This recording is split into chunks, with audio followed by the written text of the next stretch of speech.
Keenan Allen, a heel, questionable. I mean, before you even talk about him, it's just the Chargers, man. I don't recommend starting anyone on this team. I've been burned for a while this year on Austin Eckler. I don't even know what the heck to do with him anymore. Just fired the head coach over there. It's just a whole disaster. But is there any good news here? Do we have any optimism with Keenan Allen? Is he going to play? Is it even worth him to play? What do you think? At the moment, there's not a whole lot of good news because he did not practice again today, Wednesday. They play Saturday, so it's a quicker turnaround. Now, if you are looking for some optimism, heel injuries, as long as it's not fractured, typically aren't terrible. They typically feel better once you get warmed up, and it can be kind of a pain tolerance thing, but it can make it difficult to accelerate, to hit top speed, things like that. I suspect that if they were in playoff contention, he would definitely be pushing to play. But since they stink, I wouldn't be surprised if he sits again. And even if he does play, I mean, if he plays, you can't not start him. But with Easton Stick at quarterback, the upside is not what it is with Herbert.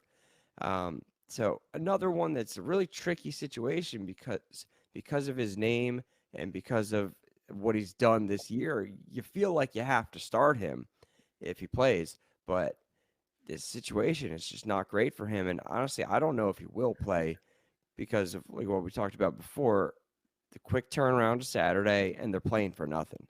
Yeah. I do love me a Saturday game. I'm excited to have some games coming up on Saturday. But Tom, this season has just been like a war of attrition. It's just like whose team can last the longest without everyone dying. It's been I really I mean, of course, now that we look at injuries so closely, you always have, but now that I'm studying it so much, being with you and being with the fantasy injury team, like this, I think this year it has to be record breaking in some ways. The amount of quarterbacks that have been down, the amount of just stud players that have been hurt. We've talked so many times this year about stud running backs, about Jamar Chase, Justin Jefferson, Keenan Allen, Tyreek Hill, all of these guys. Like, I'm so curious to see what some of these championship rosters are going to look like. There's going to be some surprises out there, and it's going to come down to depth and who gets lucky. It's going to It's be like some strange names on there.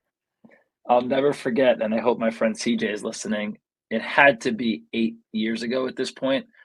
I picked up Tim Hightower from the Saints in the Yes. championship week or maybe in the semifinals week.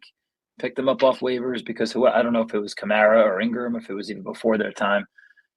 They just were out. And I think Tim Hightower literally won me a championship. And I just, every time I see him, I almost bought a Tim Hightower jersey, but there's so few out there. I think they were like $600. And I literally almost pulled the trigger on it.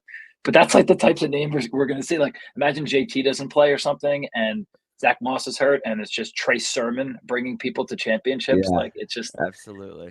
it doesn't make sense, man. But listen, that's why we're here. And there's some skill involved, but you got to have some luck out there too. All right. Nico Collins, a calf injury. Obviously, a guy with a bright future, stud wide receiver. Tom, I know you don't like, was it heel injuries? You always tell us to say, oh, it is Calf the calf. injuries. Yep. What is, okay. So, It just zaps wide receiver production in their first game back. Only 1 out of 18 receivers since 2017 have met or exceeded their pre-injury average in fantasy points in that first game back, and they average a dip of 44% fantasy production. So for someone like Collins, who's averaging something in the low teens, we're looking at maybe 6, 7 fantasy points this week, which is not what you want in the semifinals. And the reason is the calf is so critical for acceleration and top end speed that if you if it's to the point where you can't get there, you're not going to get open. And if you're not open, you're not going to catch the ball. If you don't catch the ball, you're not going to get many fantasy points. So even if Collins plays, I'm not starting him this week because of this injury, but also because Stroud's probably not going to play. right.